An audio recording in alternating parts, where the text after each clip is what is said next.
siguiente patología es retinopatía diabética, ¿ya?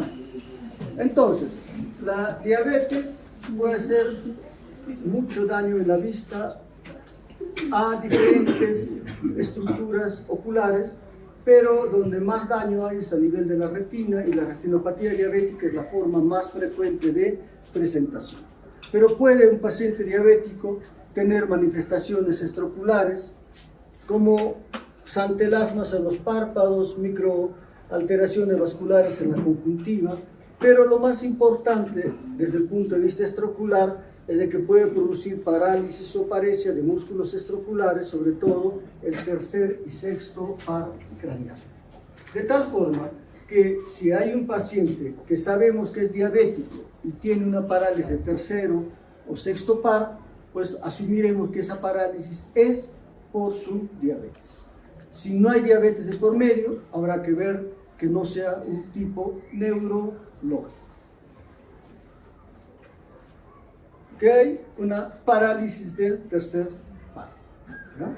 Es una forma de manifestación no tan frecuente, pero sí desde la parte de vista extraocular se ve regular esta forma de manifestación.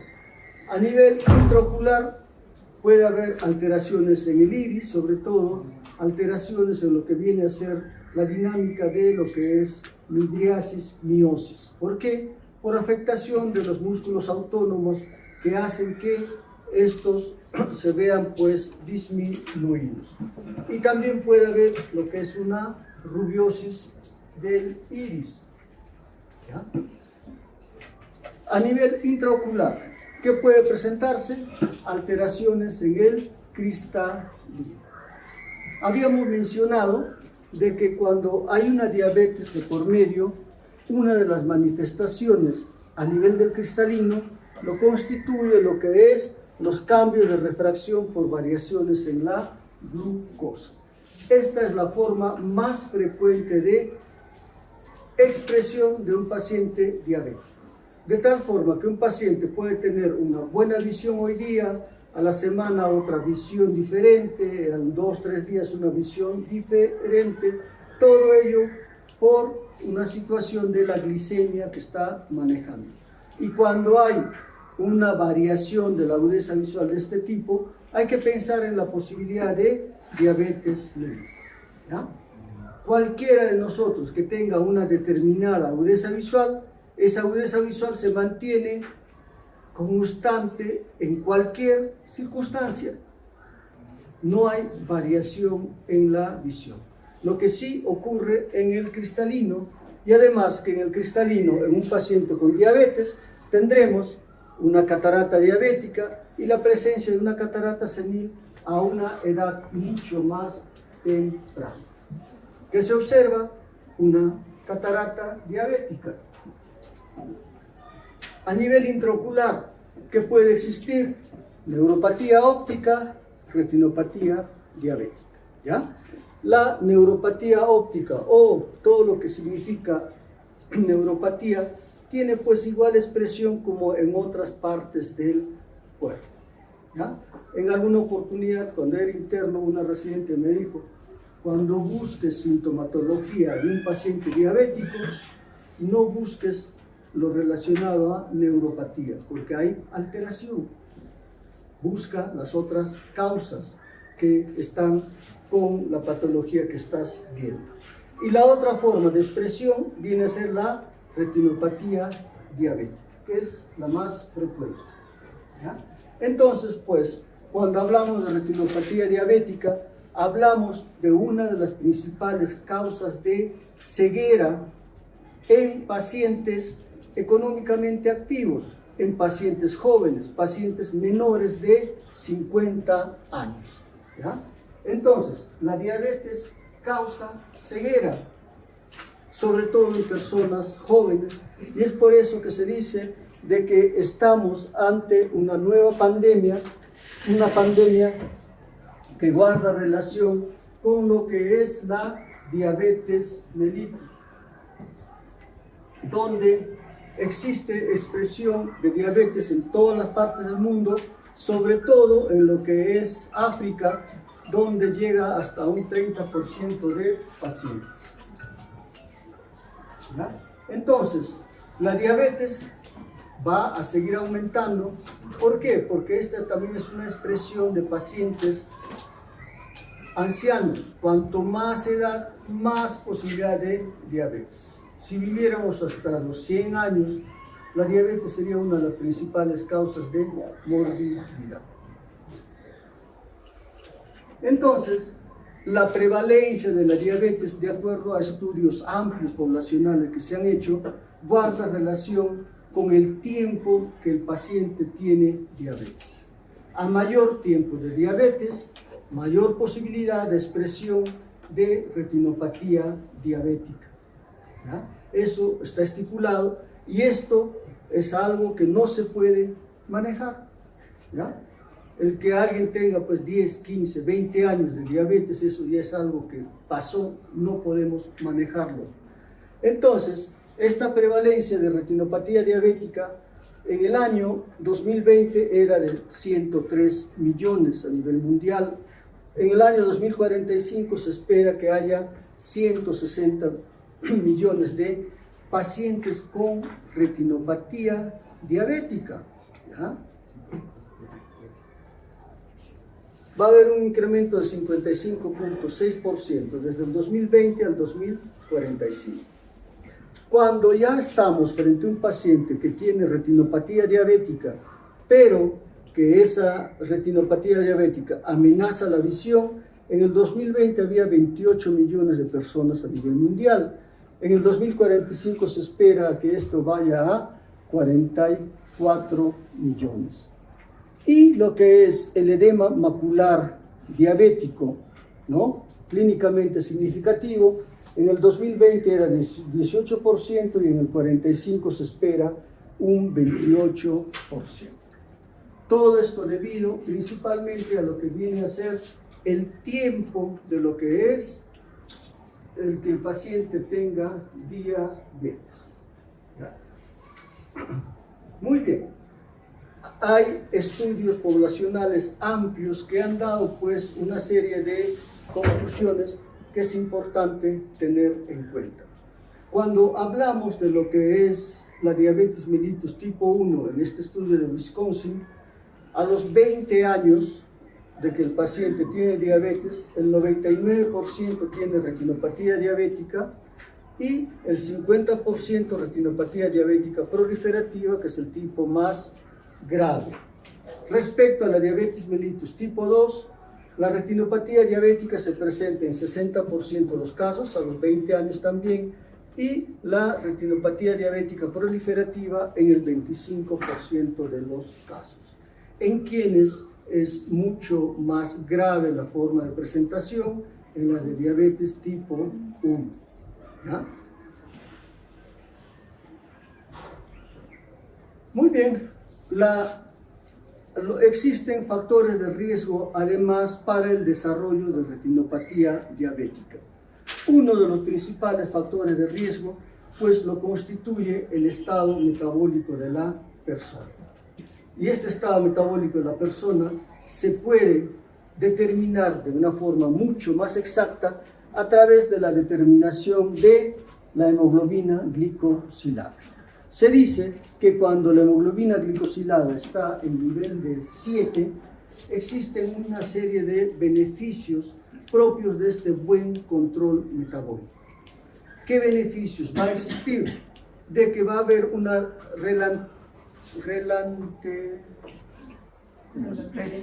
relantecimiento de la aparición de retinopatía diabética. Va a aparecer mucho más tarde. Va a aparecer más tarde con una menor intensidad. Va a haber una retinopatía diabética menos grave. Va a existir menos posibilidad de que haya maculopatía. Y también en estos pacientes la posibilidad de tener enfermedad de retinopatía diabética que produzca pérdida severa de la visión también se ve disminuida. Entonces, Un buen control metabólico, que es algo que sí podemos manejarlo, va a hacer que el paciente pueda tener menos complicaciones propias de retinopatía diabética. ¿Ya? Ahora, tampoco puede bajarse mucho la hemoglobina glicosilada. Se dice que cuando los valores están en 6 o debajo de 6, hay incluso mayor mortalidad. ¿Ya? Y empeoramiento de lo que es la retinopatía diabética. Tiene que estar en 7.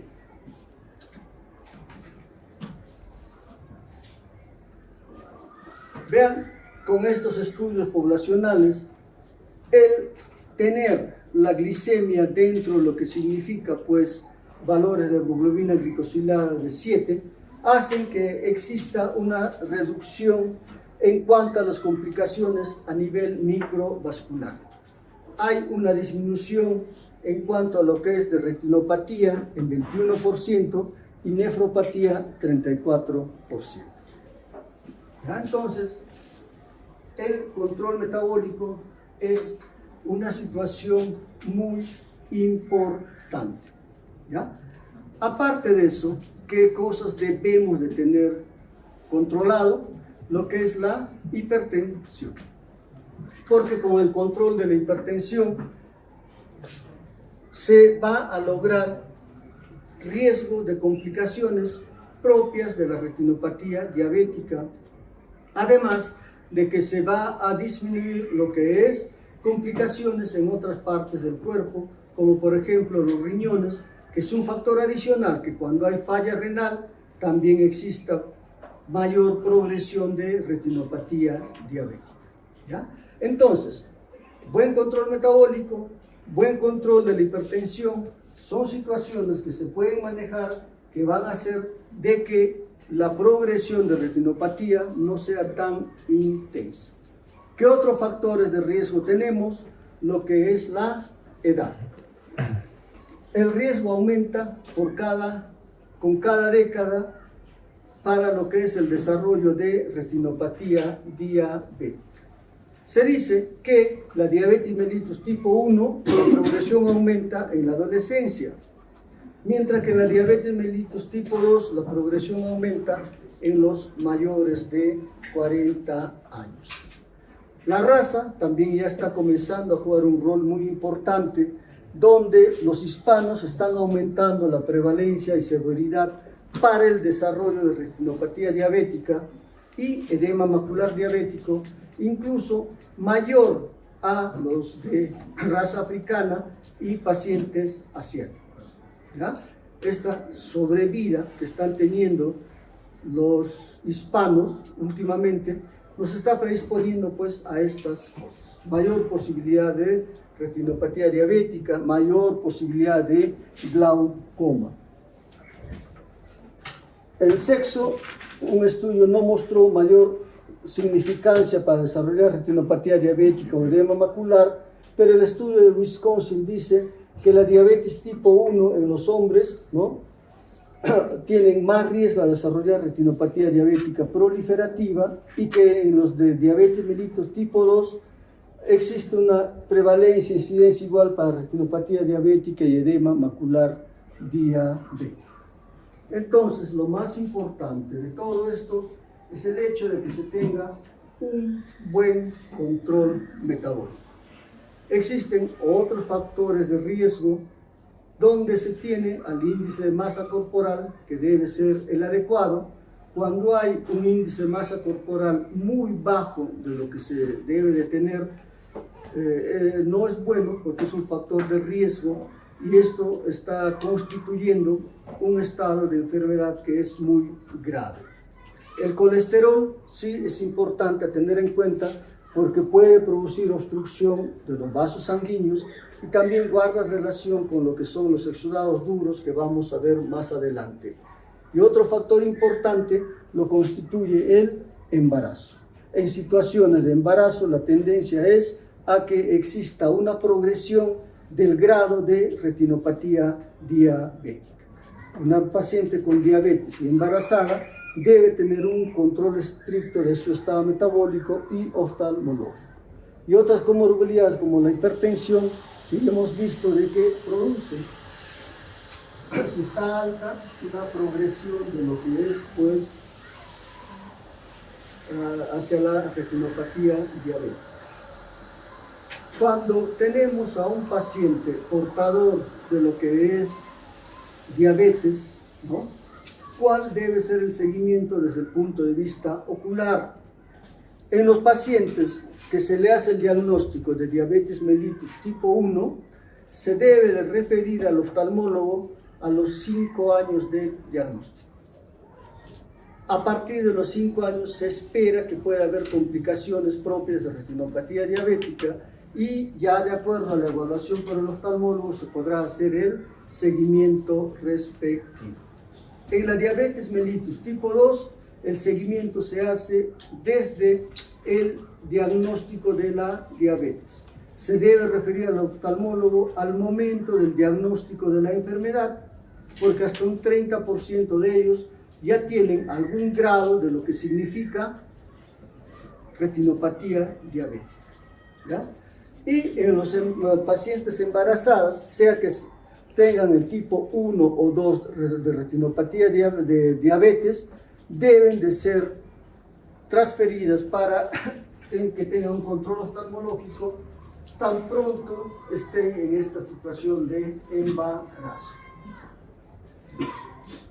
Muy bien, ¿y qué es lo que pasa? Pues en la diabetes, que va a haber una serie de alteraciones anatómicas que van a estar principalmente dados por la pérdida de pericitos, que viene a ser el signo más temprano de expresión de una retinopatía diabética.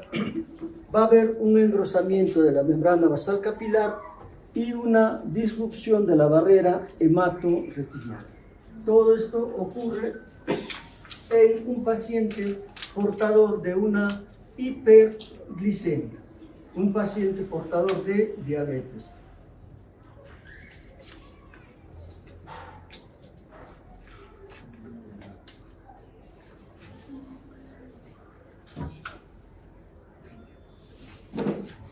Muy bien, entonces, la pérdida de pericitos va a ser la primera manifestación que va a existir en cuanto a lo que es retinopatía diabética.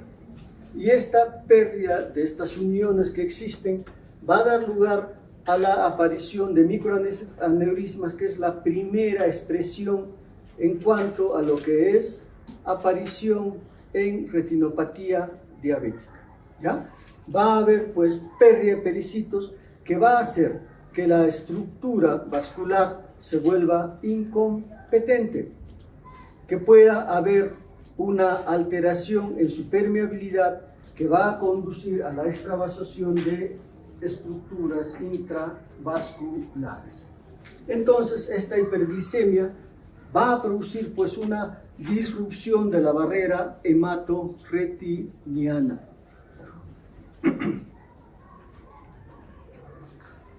La otra manifestación va a ser lo que es alteraciones en la membrana basal capilar que van a producir un engrosamiento de esta membrana. Engrosamiento que irá condicionando a la aparición de lo que viene a ser problemas de isquemia en esta zona donde estos vasos están afectados. Entonces, este estudio del tratamiento temprano de retinopatía diabética evaluó una serie de hallazgos para que en base a eso se hiciera lo que es una clasificación que hasta ahora está de la retinopatía diabética.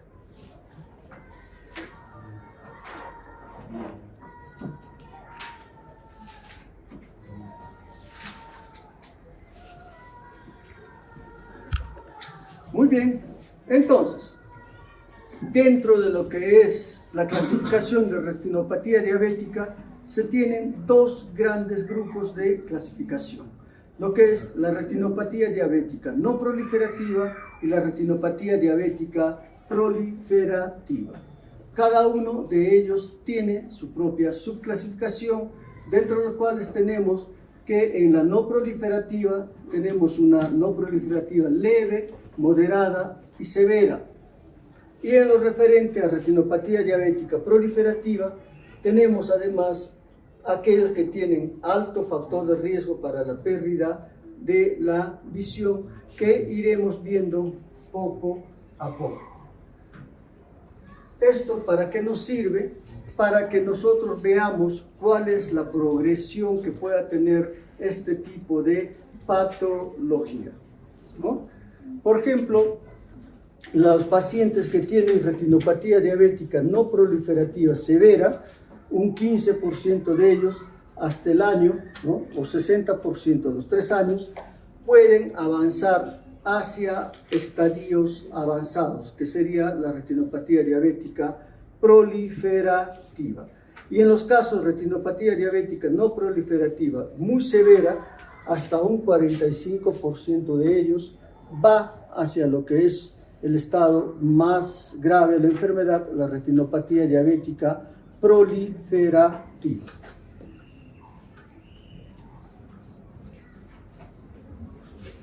Muy bien, entonces, la retinopatía diabética leve no proliferativa, ¿ya? Entonces, esta es la forma más leve de presentación, donde se va a tener, ¿qué cosa? La presencia de microaneurismas principalmente, que es la forma más frecuente de expresión de una retinopatía diabética y guarda relación con una ectasia de lo que viene a ser los vasos sanguíneos por pérdida de estos pericitos, ¿ya? Son microaneurismas bastante pequeños, de 25 a 100 micras de diámetro, por pérdida de pericitos, y si se hace una angiofluorescein-grafía vamos a encontrar esta figura de fluorescencia en lo que es el polo posterior. Estos microaneurismas tienden a trombosarse, por lo tanto pueden desaparecer en el transcurso de la enfermedad. Pero esta es la forma más frecuente de expresión de lo que es una retinopatía diabética no proliferativa. El siguiente estadio viene a ser la retinopatía diabética no proliferativa, pero moderada, donde va a existir la expresión de lo que es hemorragias, exudados duros, mancha algodonosa, arrosariamiento venoso. Estas expresiones van a guardar relación con lo que es grados de hipoxemia a nivel de la retina. Va a haber signos que nos van a estar diciendo: esta retina es más hipoxémica, y esta hipoxemia lleva a lo que viene a ser el estadio más avanzado, la retinopatía diabética proliferativa, donde existe mayor alteración.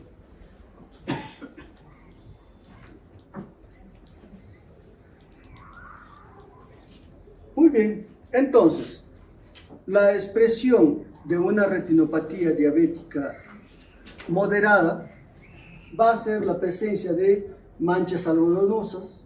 Las manchas algodonosas, que lo vamos a encontrar de esa forma, manchas blanco-grisáceas que van a estar en la superficie de la retina, que son traducción de isquemia focalizada, ¿ya? Una mancha algodonosa significa que hay una zona de isquemia, pero que está focalizada. Las hemorragias en parche, que son hemorragias un poquito más profundas, que pueden estar en 1, 2, 3, 4 cuadrantes, que es una expresión más de lo que significa esta retinopatía diabética no proliferativa. Los microaneurismas, que es una traducción que persiste de un proceso mucho más leve, y lo que son exudados duros. Los exudados duros van a traducirse porque van a ser manchas blanco-amarillentas mucho más pequeñas que los exudados blandos, y tienden a aparecer principalmente en el área macular. Dentro de lo que es la patogenia de la retinopatía diabética, ¿qué es lo que va a existir? Va a existir pues dos grandes grupos de manifestación. la parte de la pérdida de los pericitos va a hacer que la barrera hematorretiniana pierda su competencia y deja pasar estructuras intraoculares hacia lo que es el área de la retina, produciendo un edema retinal. Este edema retinal, que cuando está localizado a nivel macular, va a tener una expresión de exudados duros. Esos exudados duros no son otra cosa que lipoproteínas que van a extravasarse, y esto tiene una localización principalmente en el área macular, y ahí constituye lo que es el edema macular. Y la otra forma de presentación, lo que es el engrosamiento de la membrana basal, va a ir creando zonas de hipoxemia a nivel de la retina. Hipoxemia que va a hacer o presentarse, ¿por qué? Porque los vasos sanguíneos se van trombosando y no irrían parte de la retina. Y en estas circunstancias, ¿qué va a aparecer? Pues va a aparecer la presencia de factores angiogénicos que van a hacer que se presente vasos sanguíneos anómalos sobre la superficie de la retina. ¿Ya? Entonces, la zona de isquemia que viene por la parte de lo que vendría a ser el engrosamiento de la membrana basal va a producir vasos sanguíneos anómalos. Y estos vasos sanguíneos anómalos tienden a romperse. ¿Ya? Entonces, esto es la manifestación de una retinopatía diabética no proliferativa moderada. Dentro de lo que es la expresión de una retinopatía diabética no proliferativa moderada, tenemos también la presencia de lo que es los irmas y la presencia de arrosoreamiento venoso. Estas dos patologías o estos dos signos ya implican un mayor compromiso de isquemia. Entonces, lo que es el arrosoreamiento venoso, que van a ser vasos sanguíneos, vasos venosos en forma de salchicha, en forma de bucle, que van presentándose, y esto es traducción de mayor isquemia a los signos anteriores que hemos visto. Es un factor predictivo para el desarrollo de la retinopatía diabética. Y por otro lado tenemos a los sigmas, donde va a haber una comunicación, va a haber vasos sanguíneos anómalos que se forman, pero a nivel intrarretinal, desde un vaso sanguíneo a otro. Esto ya es vasos sanguíneos anómalos, pero que están intrarretinalmente, y esto constituye todavía un estado de mayor progresión de isquemia. Y si tenemos nosotros a estos IRMA, eso implica de que la transición a lo que es una retinopatía diabética proliferativa es mucho más rápida. Este es un factor de progresión mucho más rápido porque ya implica mayor grado de isquemia. Entonces hay una regla de 4-2-1 donde en base a los hallazgos que se va teniendo se va clasificando la enfermedad. Estamos hablando de lo que es una retinopatía diabética no proliferativa, en este caso de severa. ¿Cuándo hay la severa? Cuando existen los IRMA. Esta regla del 4-2-1, ¿qué implica? De que cuántos cuadrantes están siendo afectados. Si hay 4 cuadrantes donde existe microaneurismas y hemorragias, pero hemorragias en parche, hemorragias más profundas, 2 cuadrantes de arroceramiento venoso o un cuadrante de IRMA. 2 o más de estos criterios hacen de que exista una retinopatía diabética muy severa. ¿Ya? Pero en todo caso, cuando nosotros vamos evaluando lo que es el fondo de ojo, ¿qué vamos viendo que nos puedan indicar de que ese paciente tiene una patología más severa? La presencia de hemorragias en parche, en 1, 2, 3, 4 cuadrantes. la presencia de lo que vendría a ser arrozamiento venoso o la presencia de IRMA. ¿Ya? Pablo Dávila,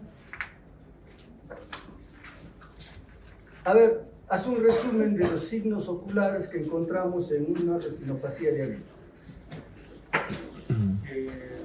Del moderado. Ya, sé libre, cualquiera.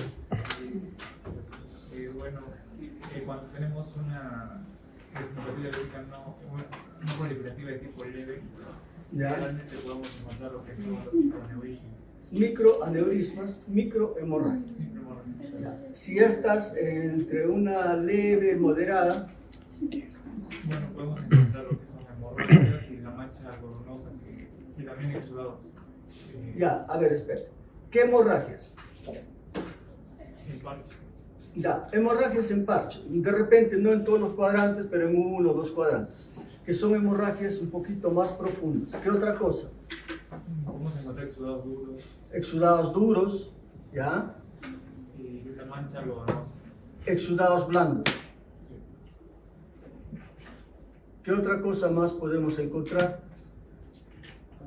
Bueno, si ya evoluciona un grado más alto de isquemia, podemos encontrar arrozamiento venoso o edema.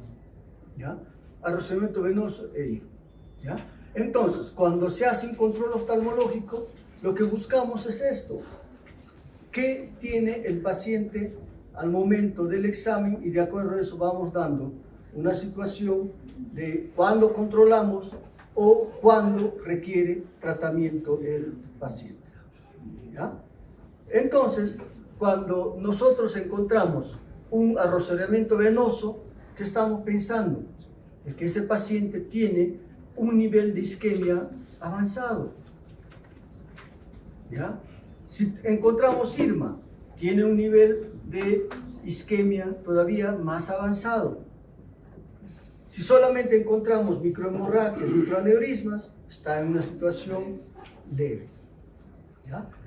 Tengan en cuenta que los exudados duros tienen predilección por el área macular y entonces ahí se gesta lo que es el edema macular diabético.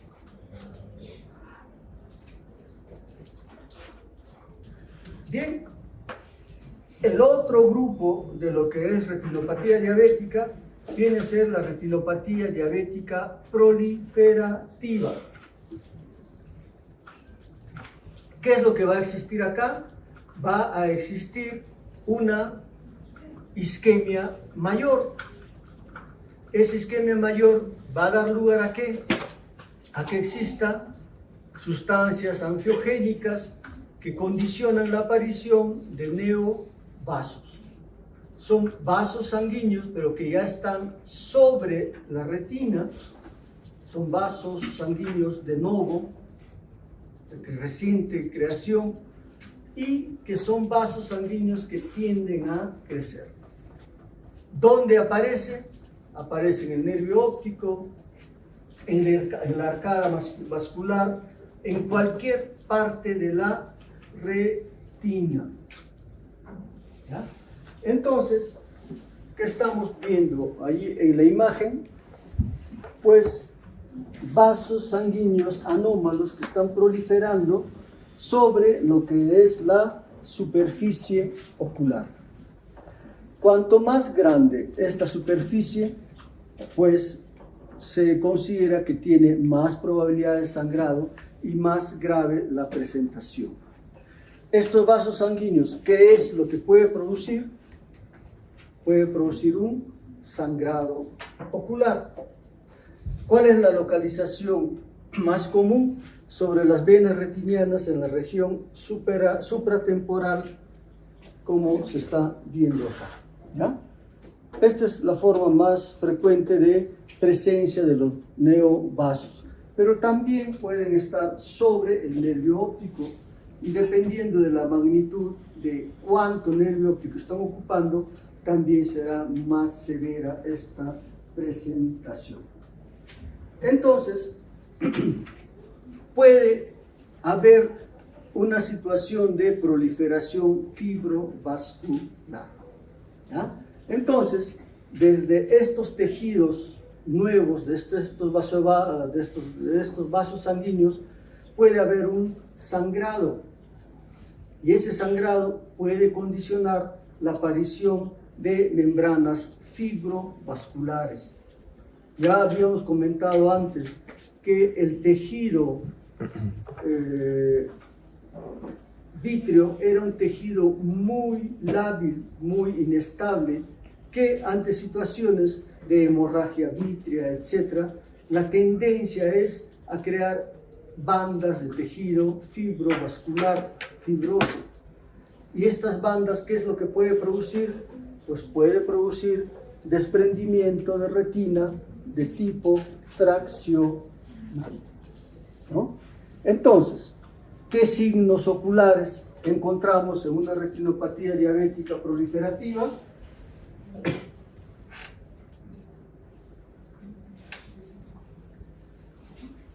Jack. Sería la neoformación de vasos ¿Ya? Vasos sanguíneos anómalos, y también en cualquier parte de la retina, ¿ya? Y también el tejido fibroso. Que puede haber tejido fibroso, que puede haber, ¿qué más? Aparte de eso,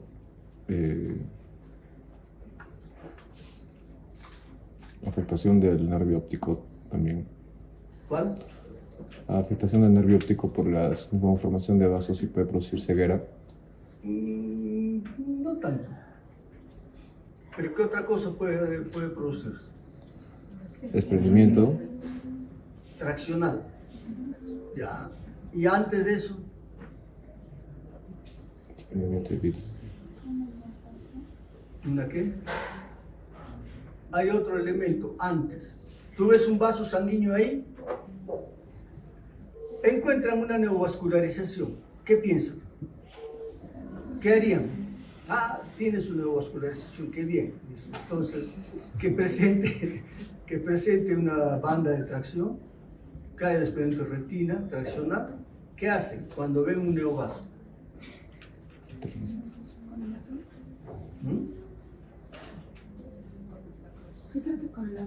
Claro, habría que dar tratamiento.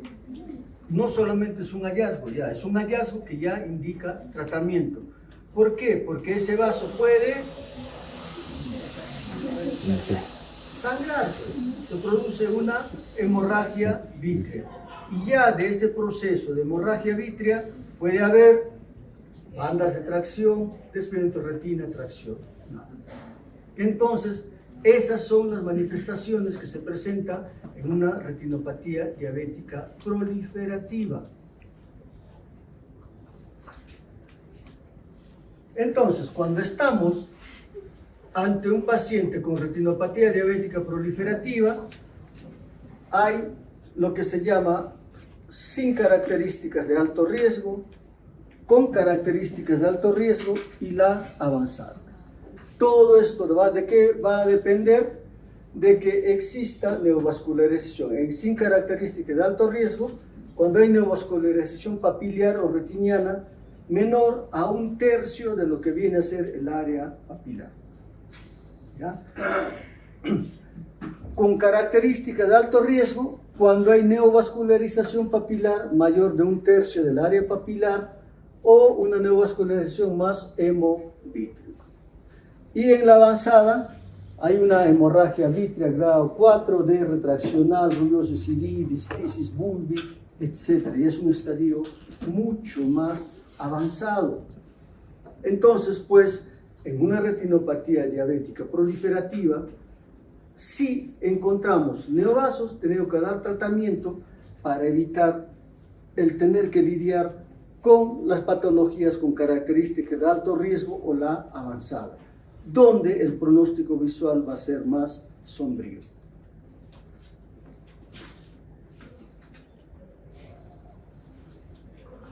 Para graficar lo que se vio, neovascularización papilar mayor de 1/3 en el área papilar con características de alto riesgo.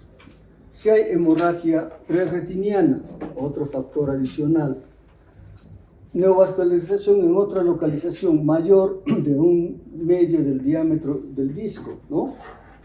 El hecho es, cuanto mayor neovasos encontremos en extensión, más riesgosa es ese hallazgo. ¿Ya? Entonces, el tratamiento de una retinopatía diabética, ¿no?, proliferativa va a depender, pues, del estadio en que estemos. En el hemovitrio, desprendimiento de retina traccional, rubiosis iridis, tisis bulbi, etc. Tisis bulbi ya es el ojo que está involucionando. Ahí no es mucho lo que se puede hacer para restaurar visión. Pero el hecho es de que no se llegue a estos estadios. Y estos estadios van a tener lugar cuando no existe un buen control adecuado, un buen manejo adecuado, que va a estar relacionado principalmente con una serie de factores que son extraoculares. ¿Cuáles? La glicemia no controlada, un mal control metabólico. ¿Qué más? Presión arterial no controlada. ¿Qué más? Hipercolesterolemia no controlada, problemas de embarazo, problemas renales, etc. Todo ello hace que el paciente evolucione a este tipo de patologías. Y cuando ya estamos para dar tratamiento, el tratamiento estándar es la panfotocoagulación retinal, ¿ya? Es uno de los tratamientos que todavía da mucho mejor resultado, pero también tenemos varias alternativas, ¿no? Lo que viene a ser el tratamiento con antiangiogénicos. ¿Por qué? Porque esto es lo que va a condicionar la creación de neovasos, da muy buen resultado. Hay que tratar el edema macular. El edema macular puede presentarse en el estadio no proliferativo y en el estadio proliferativo. Y la presencia de edema macular va a ser la principal causa de disminución de la visión en un paciente diabético, ¿ya?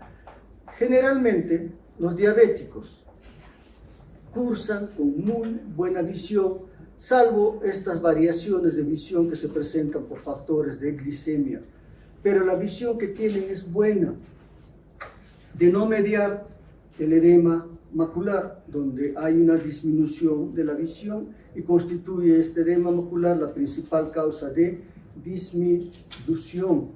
Tengamos eso en cuenta, porque de pronto puede haber un paciente que esté con una neovascularización y no tenga manifestación, tenga muy buena visión. Por eso hay que examinar al paciente para ver qué está pasando.